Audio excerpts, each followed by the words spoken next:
The wind so strong it even tore off siding of their home. Now I want to move aside here to give you a look at this pile. It's some of the only items remaining.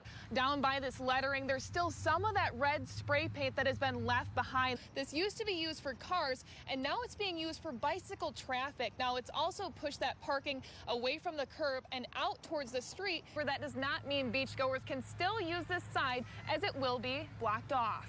I'm standing in this massive pothole. You can really see the size of it, and they are just about everywhere you turn in this parking lot. And I'm going to take a measure right now to see how much we have. About 3.5 inches of snow. We saw tree limbs just like this scattered all across yards. So many people have been flooding in here all day long. I'm going to step aside so I can give you a live look. Look at how busy it is inside this bistro. People are going up and down the aisles. And let's bring over that chicken. We're going to have him give a try. Your chances of holding that winning ticket, 1 in 302 million. But it's still a very active scene right now. As you can see, a very heavy police presence. The war between Israel and Hamas continues to intensify, as do the calls for a ceasefire. At around 4 o'clock, there were several KDPS officers at this White House behind me here. They were standing right outside of it and shouting at an individual inside to make themselves be known. The balance between paychecks and price tags is off, way off. While glancing down at your phone while traveling 55 miles per hour, you can go the entire length of a football field. It's one of many schools in the area that had to bring their outdoor activities indoors due to that scorching hot heat. So excited for this fireworks show, and you can see I'm standing up here. They've been setting up blankets and chairs all day long, getting prepared. It's almost impossible to not hit a pothole going down this stretch of road. When police arrived on scene, Johnny Edwards surrendered himself to them. Police have confirmed that Taylor was stabbed multiple times, including in the face. One of the biggest arguments in this trial is whether Hunter had enough time to see Bailey when she was crossing the street. A woman testified today saying that Jeff Kucharski raped her and then threatened to kill her if she told anyone anything. This year, KPS and other community leaders are making sure they squash any obstacles between students and their education. The family tells me they have experienced an overwhelming support from community members near and far, even some out of state, mailing them personal letters. They're still feeling the pain from losing Jack. However, they want their son's name to never be forgotten and tell me they wish that there were more caring people in the world just like him. He was called home early.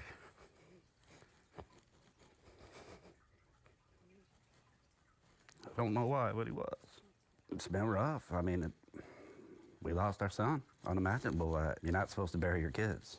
Jack offered 2 boys a ride on his way home from his girlfriend's birthday party on a cold February night. He was trying to be kind, and I got him killed. The 14 and 13-year-old tried to steal Snyder's car. Instead, he was shot and killed. I can just see, when all this happened, it was instinct. He's strong, and I could just see that, he probably figured he could, once he seen that gun, he could stop it, and he couldn't. Teresa, Jack's mom, tells me she remembers his last words to her. And then he called me, which he doesn't normally call me. But he called me, and I don't know, good night, and I love you. How was the party? I talked to Marilyn, I talked to him. It was a nightmare for the Snyders when police delivered the news. They said something about Jack, and I said, is he okay? And he said, Kevin, Jack is deceased, and it's a homicide. Bam, right there, we lost it. It's been 41 days. After he had passed, we started hearing all this stuff of people who he had helped and changed. We figured out that he really was built different. We kind of want to push that and have other people be built different and not be afraid to help others. It hasn't gotten any easier on the family. This is Jack's room. Yeah. Untouched. You like the shoes, the boots, everything's in its spot. Photos, signs, crosses, and candles displayed in their house to honor his legacy. It's what we got. It's pictures and memories. The family fighting back tears, recalling fond memories they shared. Mom, you said this was your favorite photo of him. It's one of my most favorite pictures of him. That was the last dance, I think. He always wore a bow tie. Yeah. Never a regular tie, it was always a bow tie. Jack's family demanding justice for this loss. These kids, they in some stupid way, somehow probably justify this thing. And I tell you, I hope they rot. Jack applied to several colleges and wanted to attend Grand Valley State University, according to his parents. Justice Chimner, the 14-year-old who shot Jack, is charged as an adult and scheduled to be back in court for a preliminary exam on April 14th. Yes, Andy and Jessica, the governor is planning on building 10,000 housing units across the state this year. Now you can see several Kalamazoo residents have been gathering right outside City Hall, really demanding for more affordable housing because of this huge housing crisis. I want to step aside to give you a live look. You can see them chanting, lined outside at City Hall here. Several different signs that they've created saying rent is too high. ARPA funds are for the people, people before profit. Fund housing, not festivals. Really all these just to demand more affordable housing. What they really want is for city officials to use the rest of their ARPA funding to go towards affordable housing to address what they're calling a housing crisis in Kalamazoo. They've been standing out here for about an hour now. You can still hear them chanting here. The city has over $1 million in ARPA funds they have to designate by the end of this year. Michiganders are feeling the pinch in their pocketbooks, as the majority are living paycheck to paycheck, according to the Michigan State Housing Development Authority. It's no secret that Michiganders are struggling to find affordable housing, and we know that you brought this up at the State of the State, that there needs to be more. How do you plan on achieving this? We have been focused on building out affordable housing all across the state. This is not unique to Grand Rapids or Traverse City or Detroit or Marquette. It's everywhere that we need to build affordable housing. The governor telling me the plan is to build or rehabilitate 10,000 housing units across the state. Half of our housing stock is over 50 years old in the state. And so we've dedicated $1.4 billion to affordable housing. We're trying to move as quickly as we can, working with developers and communities to make sure that they've got the tools and resources to meet their unique needs. Mishta helping to make the vision a reality. Her challenge to Mishta of creating 10,000 new housing units over 2024 is a challenge. I think we're up for meeting that challenge. The majority of the funds for this massive project will come from the federal government, the governor not detailing where she's getting the rest.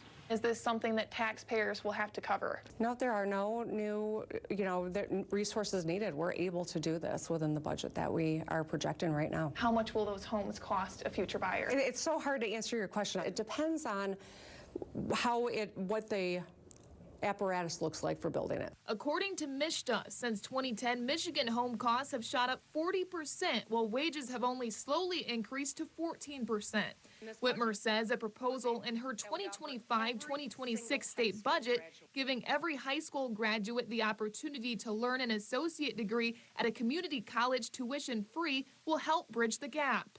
By taking that financial barrier away, giving people this opportunity, they'll earn these skills, they'll earn a higher paycheck, and that's a great way that we can help address that need. The governor says this is not a one-size-fits-all project, saying there will be different rates for Michiganders based on their income and also where these homes are built. In Kalamazoo, Autumn Pitchure, News Channel 3. Residents in Marengo Township are still shaken up over this tornado. Now, we saw extensive damage all throughout the day today. We're actually on a homeowner's property right now where their belongings have been scattered all across their yard. Now, you can see this pile here with a little kiddie pool. It's really hard to make out the items that are in the pile. The wind's so strong it even tore off siding of their home. Now, if I step aside here, I'll give you a look at this. What is this, may you ask? This is a greenhouse. It used to be a greenhouse. Windows busted out, again, siding torn off, and again, this tornado so strong, it's left their belongings all in pieces. I woke up to the house shaking. Jeff Thomas living through a nightmare, a tornado crossing into Marengo Township, tearing off the roof of his home in the middle of the night. Rain was pouring on me, coming through from where the roof was. His garage a total loss, siding in the trees, other valuables tossed into the street. As crews clean up. Out of that was stuff handed down from my grandpa, antiques and stuff like that. You can't replace that stuff. Wendy Crow, her husband, and 2 kids live down the road on 20 Mile. You feel like you're on an airplane because there's so much pressure in your ears, and we're all looking at each other like, do you feel that? The tornado ripping through the Crows' home while they took cover in the basement. Wendy in disbelief of the damage before her eyes. We went out on the deck this morning and looked out in the daylight, and you're just like, oh my God. You know, it's just overwhelming. The roof and siding torn off. The couple owns several sheds. Only the framework and a wood pile left behind shows proof they were there. The Crows' personal belongings found scattered a mile across their land. Wind so strong, leaving dents in their cars. This was hit. I don't know if it was hit by a tree or wood. I don't even know. The storm did spare something close to the family, the sheep on their farm. To think, how did they even make it? You know, you go out there and they're walking around, the 2 baby lambs are just, you know, running up to you, and you're thinking, oh my gosh, how does that even happen? The Crows and Thomas both lost their power today, saying it's been a challenge to figure things out because they've been working in the bitter cold. Now, we do know that investigators are still looking to see if there were other possible tornadoes throughout West Michigan. In Marengo Township, Autumn Pitchure, News Channel 3. We begin with breaking news out of East Lansing as Michigan State head football coach Mel Tucker has been suspended amid an ongoing sexual assault investigation. The now 17-year-old who shot and killed 4 classmates and wounded 7 others in 2021 will spend the rest of his life behind bars without the possibility of parole. Weekend gun violence strikes multiple states with reports of several deadly mass shootings in the last 48 hours. Second warmest Christmas, so. And I remember the first, 1982. My dad was telling me about this because he wore a swimsuit outside on Christmas Day, and he had a photo taken for sure to document it, so I cannot forget that day. Yeah, I mean, 65 in December, it does feel like, you know, beach weather almost. If that happened in June, it'd be a different story. It feels like it's 85 out there yeah. today. Colin, thank you. Such a beautiful transition from summer to fall this year. It really has been. Israel's prime minister announced today the country will expand its ground offensive in Gaza in the coming days, despite growing international pressure to stop the fighting. I have 2 dogs, and right now it has been wet and muddy outside. So every time I've been letting them in, I gotta wipe off all the paws. Muddy paws. Just in time for them to want to go right back out. That's dog life, right? Yeah. Thank you. Police say 1 person is dead after a car crash this morning. Kalamazoo Public Safety reports it happened around 11:40 a.m. on North Church Street and only involved 1 vehicle. The disaster is the deadliest U.S. wildfire in more than a century. Let the dogs right back the game. Yeah, a sign of that humidity. Mommy, let me back in. A 40-year-old Muskegon man was arrested today after a 6-hour standoff with police. Police are continuing to investigate tonight after a 15-year-old boy died in a shooting in Benton Harbor. Benton Harbor Public Safety say it happened yesterday around 2 p.m. at a residence on Brunson Avenue. In Calhoun County, a motorcycle crash has left 1 dead and another injured.